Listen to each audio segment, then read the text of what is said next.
Igbo ndị ọma ndewonu, oge eruola maka akụkọ ụwa nke si na Enyimba TV na-abịara gị taa bụ Tuesday abalị 30 n'ọnwa anọ afọ 2024 ma bụrụkwa ahịa nkwọ n'ala Igbo. N'akụkọ ụwa taa, ndị a bụ isi akụkọ ndị anyị ji mere akụkọ.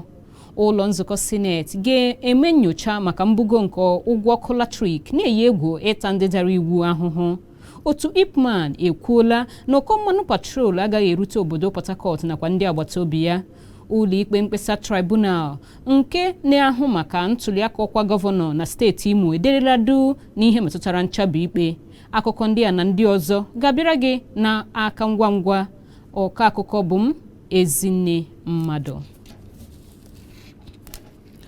Ụlọ nzukọ Senate ga-abagide nchọnchọ nke nnyocha iji leba anya n'ịrị elu nke ụgwọ ọkụ latrik na-akpa steeti dị 11 n'ala anyị aka ọjọọ ka ọ dị ugbu a. N'oge nnọrọ ha, onyeisi oche nke otu kọmitii nke hiwere gbasara nke a bụ omeiwu Enyinaya Abaribe welitere ajụjụ gbasara otu ndị ahịa si bụrụ ndị esi n'ebe ha nọbụ na mbụ bụkwana ndị nọ na ogige nke ebe obibi akpọrọ R1, R2 na R3 gazie n'ogo nke ndị ọzọ bụ maka azụmahịa nakwa nke ndị na-achọta ihe nke akpọrọ C1, C2 nakwa D1 nakwa D2. Onye minista na-ahụ maka ikikere ọkụ n'ala anyị bụ Adelabu Adebayo mgbe ọ na-ekwu okwu dọrọ aka na ntị na enwere ike inwe ọnọdụ nke nọ n'oke ọchịchịrị n'ala anyị ma ọ bụrụ na etinyeghị n'ọrụ ụkpụrụ nke ụgwọ ọkụ latrik a ebugoro ebugo. Na nzaghachi na ihe metụtara nke a, ndị omeiwu mgbe ha nụchara ọnụ mmiri okwu nke onye minista,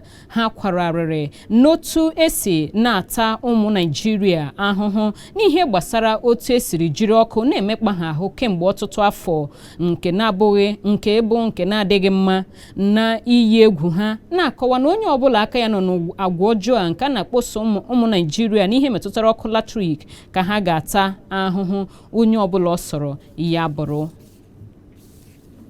Otu jikọrọ ndị mgbere ahịa nke mmanụ patrol n'ala anyị IPMAN n'aha mkpirisi ekwuola na ụkọ mmanụ patrol nke na-agbasa ugbu a na steeti dị iche iche gburugburu ala anyị agadịghị ga-abụ nke ha ga-edozi n'ihe dịka abalị 5 na-eru abalị 10 na-abịa n'ihu ugbu a. Nke a bụ dịka osote onye isi oche nke otu ahụ Zaman Mustapha siri mee ka amata na mkparịta ụka ya na ndị ntaakụkọ nke ọ nọ na ya kpughepụ na ibu nke mmanụ patrol nọcha nnọọ n'oke osimiri na-eku ume na-eche maka mbupụ n'oge na-adịghị anya. Ka ọ dị, ndị ọkwọ ụgbọala dabara n'ọnọdụ amaghị nke a na-eme n'isi obodo ala anyị bụ Abuja, steeti Lagos, Kaduna, Kano nakwa akụkụ ndị ọzọ n'ala anyị dịka ụkọ mmanụ patrol na-agbasapụ ugbu a. Ọnọdụ emeela ka enwee ịkwụ n'ogologo ahịrị ọdụ mmanụ patrol gburugburu ala Naịjirịa dịka ndị na-ere mmanụ patrol n'okporo ụzọ ama dịka black market na-erezi ya bụ mmanụ patrol 1,000 naira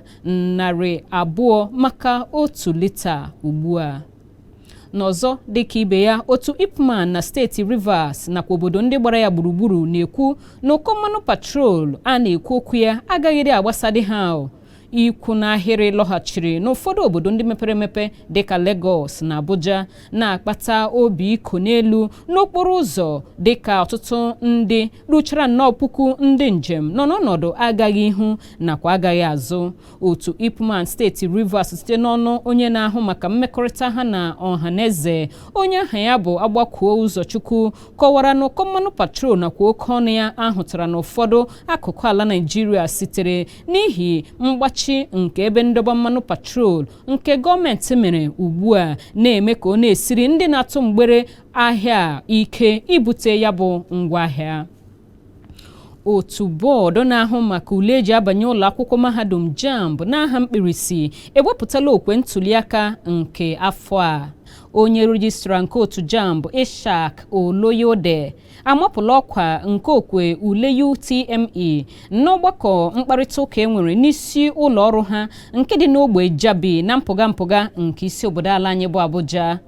Dịka Oloyode siri kwuo, ihe karịrị 194 debere aha ha maka ule ahụ n'obodo ruru 118 n'ogige karịrị 700 gba gburugburu ala Naịjirịa. ule ahụ nke malitere n'ụbọchị Fraịde bụ abalị 19 nke ọnwa Eprel a bụ nke bịara na njedebe na Mọnde abalị 29 nke ọnwa anyị nọ n'ime ya. N'ime otu ijeri 989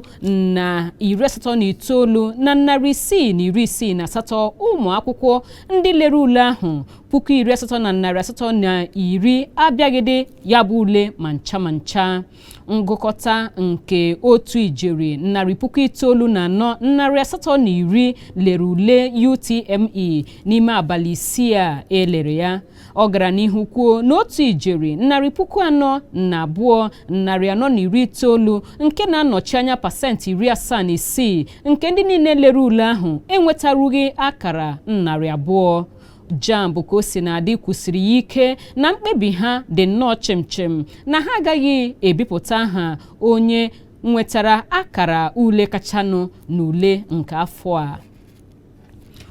Ụlọikpe ukwu nke nọdụ na steeti Lagos n'ogbe Ikeja ekwuola na ọ gaghị elebanya n'akwụkwọ ikpe nke onye isi oche nke ụlọ ọba ego ukwu ala anyị CBN n'oge gara aga bụ Godwin Emefiele na-agba nke ọ nọ na ya na-ama iru eru nke ụlọikpe ahụ ikpe ndị eweritere megide ya site n'aka ụlọ ọrụ na-ahụ maka igwucha ndụmego nakwa nrụrụ aka ndị ọzọ EFCC ruo mgbe ha kpechara nke ha ji n'aka site n'aka onye ọkaiwu ya onye San Olalekan Ojo. Emefiele na-ekwu na onweghị ụlọikpe ukwu nọ na steeti ọbụla nke ga-ekpeli ya ikpe maka mmetọ nke ọkwa ọrụ ya n'ihi na nke a na-emegide ụkpụrụ iwu nakwa akwụkwọ iwu ala anyị. Onye gọvanọ ụlọ ọba ego ukwu CBN a n'oge gara aga bụrụkwara ụka na-ekwu na nọ n'ime okwu ikpe dị 26 nke ụlọ ọrụ EFCC gbara megide ya enweghị otu ha si nọrọ n'akwụkwọ iwu nke ala anyị. Otu onye a na-ebo ebubo na ọ na-eso ndị na-eyi ọha egwu na-akparịta ụka Tuko Mamu na a na-ekpe ikpe maka iyi ndụ egwu agbaala akwụkwọ ugbu a n'ụlọ ikpe ukwu etiti dị n'Abuja ka enwe ike si n'ọgba ndị nchekwa DSS bupụ ya. Ọ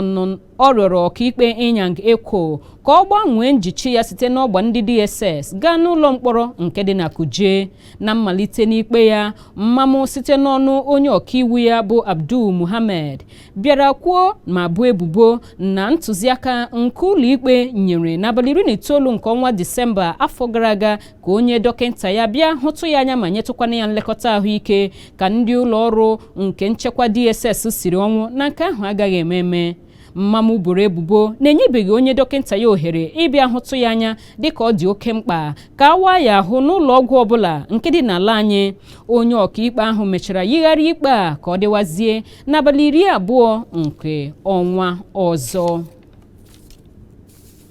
Ụfọdụ ndị ntorobịa nke steeti Kogi zọrọ njem njegharị iwe wuchie n'isi ụlọ ọrụ na-ahụ maka igwucha ndụ nakwa nrụrụ aka EFCC nke dị n'Abuja ebe ndị ọrụ EFCC kpaghasịrị njem ha ma chụfusie ha n'aka ngwa ngwa. Ndị ntorobịa ndị a zukọtara n'ụlọ ọrụ EFCC dị na Jabi nke dị na isi obodo Abuja na-eme njegharị maka mmegbu nke ha na-akọwa na a na-emegbu gọvanọ steeti ha n'oge gara aga bụ Yahaya Bello, mana ndị ọrụ EFCC chụrụ ha ọsọ ụkwụ elu ala ma chụsasịa ha niile. Ọ bụ njikọ nke ndị ntorobịa Kogi ndu ndị njegharị iwe ahụ bịa mgbe ha nọ na-agwa ndị ntaakụkọ okwu ka ndị ụlọ ọrụ EFCC bịara nye ha ọsọ ka ha si n'ogige ụlọ ọrụ ha gbafusie n'aka ngwa ngwa. Ha kwuru na ha malitere njegharị ahụ iji gbagha ihe ha kpọrọ njegharị a na-eme na nkwado nke ụlọ ọrụ EFCC na-aṅụ iyi iguzogide ụdị mmaja ọbụla nakwa iyi egwu ma kpọkuo onye isi ala Bola Tinubu ka ọ gwa ụlọ ọrụ EFCC ka ha kpachara anya ha ma kwanyere onwe ha ugwu. Onye gọvanọ steeti Kogi Godwin Obasaki akwadola ụgwọ ọnwa opekata mpe nke 10,000 naira 7 maka ndị ọrụ na steeti ahụ. Onye gọvanọ kpughepụrụ nke a mgbe ọ na-agbapụ ụlọ ọhụrụ nke ndị ọrụ akpọrọ Labour House na steeti ahụ. Ọ gakwara n'ihu kwe nkwa iji 10,000 naira 7 welite aka n'ụgwọ ọnwa ndị ọrụ ma ọ bụrụ na ọchịchị etiti akwado ụgwọ ọnwa opekata mpe ọhụrụ maka ndị ọrụ ya. Dịka o siri kwuo na a ga-eme ka ihe niile dị na ihe gbasara ụgwọ ọnwa opekata mpe ọhụrụ a dochaa anya n'ememme nke ụbọchị ndị ọrụ nke afọ a nke ga-ehi odo n'abalị mbụ nke ọnwa Mee. ndị isi oche nke ọchịchị kansụl dị na steeti Rivers na-akpọku ụlọ ikpe ukwu etiti nke dị n'Abuja ka ọ gwa onye IG ndị uwe ojii bụ Kayode Egbotokun nakwa onye Director General nke ụlọ ọrụ nchekwa DSS bụ Yusuf Bichi ka onye ha nchekwatara ọchịchị maka ndụ ha nakwa ngwongwo ha. Ha na-ekwu na dịka nkebi 215 nke akwụkwọ iwu afọ 1999 nke ala anyị nakwa nkebi 4, 7 nakwa 9 nke ụkpụrụ ndị uwe ojii nke afọ 2022 nke afọ 2020 onye IGP nakwa ụlọ ọrụ nchekwa DSS nakwa ụlọ ọrụ ndị nchekwa ndị ọzọ nwere ibu ọrụ nke inye ha nchekwa maka ọdịmma ha. Gọvanọ steeti Enugu bụ Peter Mbah na-akọwa mwakpo ọhụrụ ahụ emere n'obodo Nimbo nke dị na kansụl Ụzọụwanị na steeti ahụ nke kpatara ọnwụ mmadụ 4 ndị obodo ahụ dịka nke ọchịchị ya na-agaghị anabata ma otu na-aṅụ iyi na nke ahụ bụ nke ikpeazụ na o zuola na ya agaghịkwa anabata ya ma ọlị ma kwe nkwa na ya ga-abụ onye nke ga-esi imi n'ala chọpụtasịa ndị niile aka ha dị n'arụ a ma nye ha ntaramahụhụ nke kwesịrị ha.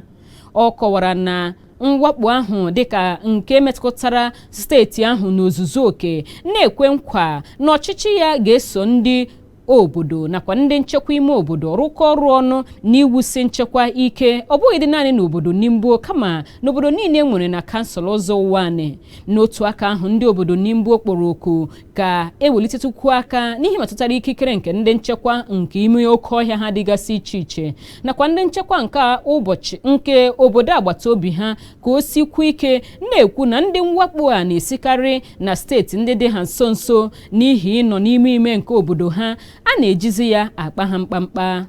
Ụlọ ikpe mkpesa tribunal n'ọdụ n'isi obodo Abuja ederela du na nchabi ikpe nke mkpesa nke otu pati People's Democratic Party nakwa onye ji ahụ otu pati ahụ zọkwa gọvanọ na steeti Imo bụ Samuel Anyanwụ wetara na-ama mmeri nke Hope Uzodimma nke otu pati All Progressive Congress na ntuliaka ọkwa onye gọvanọ emere na steeti ahụ n'abalị 11 nke ọnwa Nọvemba afọ gara aga aka. Onye isi oche nke ụlọ ikpe mkpesa ahụ ọkaikpe Akitan Osadebe mapụrụ ọkwa nyigharị nke ikpe ka otu pati PDP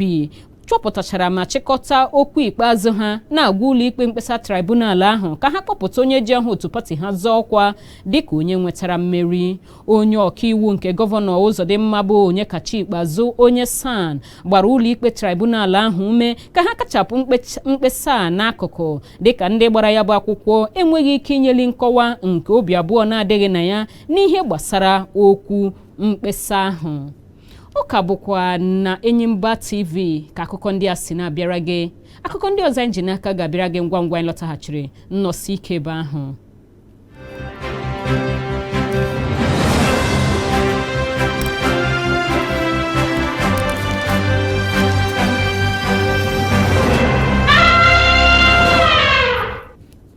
Nnọọ maka ịnọ ebe ahụ ka anyị gazie n'ihu n'akụkọ ndị nke anyị ka ji n'aka ka fọrọ. N'akụkọ sitere mba ofesi, ndị mba Togo gara n'ọgbọ nta vootu dị iche iche ụnyaahụ maka ntuliaka ndị omeiwu nke ji na-anwale ụkpụrụ akwụkwọ iwu ọhụrụ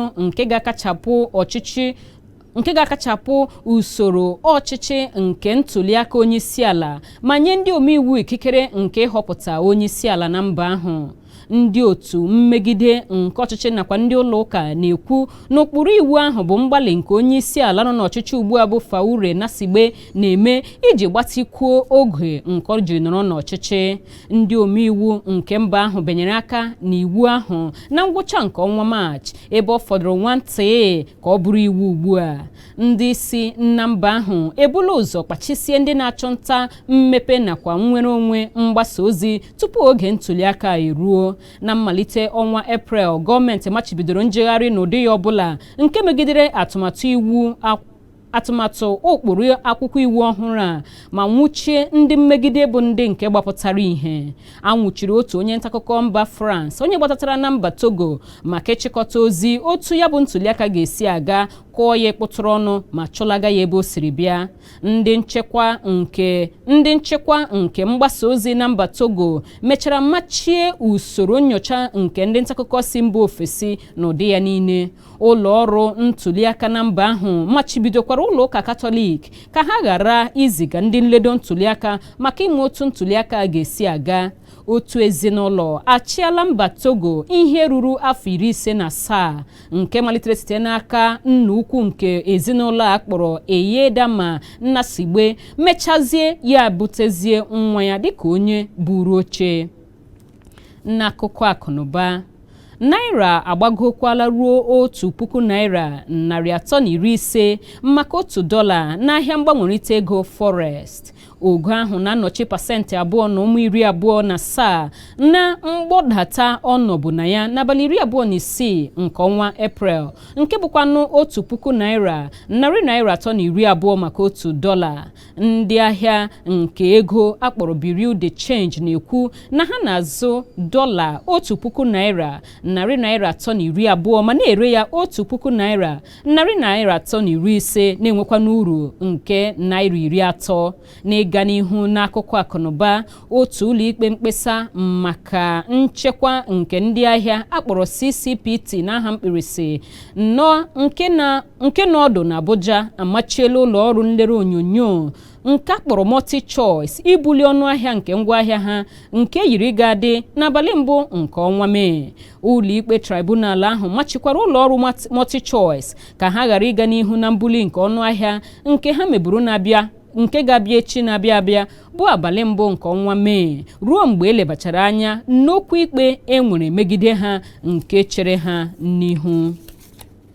N'ikpeazụ, n'akụkọ egwuregwu, otu bọọdụ na-ahụ maka egwuregwu bọọlụ ụkwụ n'ala anyị bụ NFF n'aha mkpirisi akwadola okwu ọma ndị nke ekwuru site n'ọnụ kọmitii na-ahụ maka nka na mmepe ha nke kọwapụtara ka ahọpụta Finidi George dịka onye isi nke ndị nkụzi koochi nke otu egwu bọọlụ Super Eagles. George, onye bụkwa onye nkụzi koochi nke otu egwu bọọlụ Enyimba, rụrụ ọrụ dịka onye koochi enyemaka n'okpuru Jose Santos Peseiro ruo ihe dịka ọnwa 20 tupu ya ejirizi aka ya gbaa arụkwaghịm n'ihi na o nwere ihe ịga nke ọma nke idu otu egwu bọọlụ Enyimba gaa iko AFCON nke mere na mba Cote d'Ivoire n'afọ gara aga. Ọrụ mbụ nke Finidi George ga-arụ ugbu a bụ ịkwadebe ndị otu egwu bọọlụ Super Eagles maka mmeri n'ihe metụtara ịma aka ntozu oke maka iko FIFA nke ga-adị n'etiti ha na mba South Africa na nke mbụ, nakwa n'etiti ha na mba Benin nke ga-ehi odo n'Uyo nakwa na Abidjan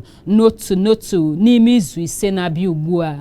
Igbo ndị ọma n'akụkọ egwuregwu ahụ nke ọkụ na-anyụ n'akụkọ ụwa nke taa, mana tupu anyị achịkọta ya ga-achịkwa ntị n'isi akụkọ ndị ahụ anyị ji mere akụkọ taa. Ụlọ nzukọ Senate ga-enyocha mbugo nke ụgwọ ọkụ latrik na-eyi egwu ịta ndị ọbụla dara iwu ahụhụ. Otu IPMAN ekwuola na ụkọ mmanụ patrol agaghị erute obodo Port Harcourt nakwa obodo ndị bụ agbata obi ha. N'ikpeazụ, emere ka ịmata na ụlọikpe mkpesa tribunal maka ntụliaka ọkwa gọvanọ na steeti Imo ederela duu n'ihe metụtara nchabi ikpe. Ekele m ndị niile nyere aka maka ịhazi akụkọ ndị a. Abụ m Ezinne Mmadụ na-asị gị imeela maka ịnọ kirie nke taa. Kachi bụ ọnụ.